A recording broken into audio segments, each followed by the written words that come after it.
Nobody tells you this about suffering. It doesn't come from loss. It doesn't come from failure. It doesn't come from the outside at all. It comes from one voice, inside your own head, that says, I cannot be okay until this one thing goes my way. And the most brutal portrait of what happens when you obey that voice. It's not a therapy session. It's not a philosophy lecture. It's a lightsaber duel on a planet made of fire. Most people watch the Mustafar duel as an action sequence. Two men, old friends, a tragic ending. But slow it down. And what you're actually watching is a man who built his entire identity around one fear, and then watched that fear destroy everything he loved. This isn't a Star Wars story. This is your story, and mine, and everyone who has ever loved something so desperately that the love turned into a kind of violence. Before Mustafar, Anakin had everything: power, purpose, the woman he loved. But underneath all of it, there was a wound he never examined. A terror so deep he built his whole personality around avoiding it. The terror of loss. When the nightmares begin, visions of Padme dying, Anakin doesn't sit with the fear. He doesn't ask where it comes from. He reacts. He makes a deal with darkness itself. Because the alternative, simply allowing life to be uncertain, is something he has never learned to do. This is the core mistake the human mind makes, over and over. We don't suffer because life is painful. We suffer because we demand that life be different than it is. Now watch the duel again. Watch Anakin's body. He moves like someone starving. All aggression, all urgency, all forward motion. There is no stillness in him, no space between impulse and action. The Zen tradition has a word for the state Anakin has lost: Mushin, mind without mind. The state where action flows from complete inner quiet, not from fear, not from ego, not from noise. Now watch Obi-Wan, patient, rooted, almost still. He isn't trying to win, he's simply present.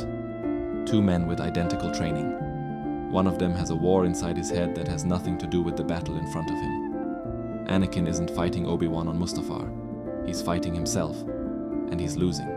The Buddha called it Upadana, attachment so deep you can no longer tell the difference between yourself and the thing you're holding on to. Anakin doesn't just want Padme to live. He has made her survival the condition of his own existence. There's a line in the film most people hear as a declaration of love. I have the power to save the one I love. But listen again. That sentence isn't about Padme. That sentence is the ego announcing its own importance. Not, I want her to be free. Not, I want her to flourish. I have the power. The subject is always I. Real love is not a need. It is a giving. A flower doesn't ask the sun to stay. It simply opens. Anakin only knows how to grip. And on Mustafar, standing in front of the woman he says he loves, the first thing he does is hurt her. Not because the love is gone, because the fear is louder. We recognize this. Maybe not with lightsabers, maybe not with lava and burning skies, but we know what it feels like to love something so much that the love becomes a kind of violence. To hold a relationship so tightly that you slowly suffocate it. To want a future so desperately that you can't be present in the life you already have. This is Samsara. Not a place, but a pattern. The endless cycle of reaching, grasping, losing, and reaching again, driven by the belief that the next thing you get will finally be enough. The fire on Mustafar isn't a location, it's a diagnosis. The way out isn't through getting what you want, it's through seeing clearly, watching the fear arise, and not becoming it, feeling the thirst, and not obeying it. Anakin never does this, until 40 years later, on the Death Star, looking at his son, for one moment, he finally does.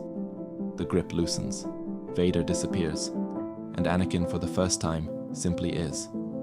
Enlightenment isn't an achievement, it's a subtraction. You don't become something greater.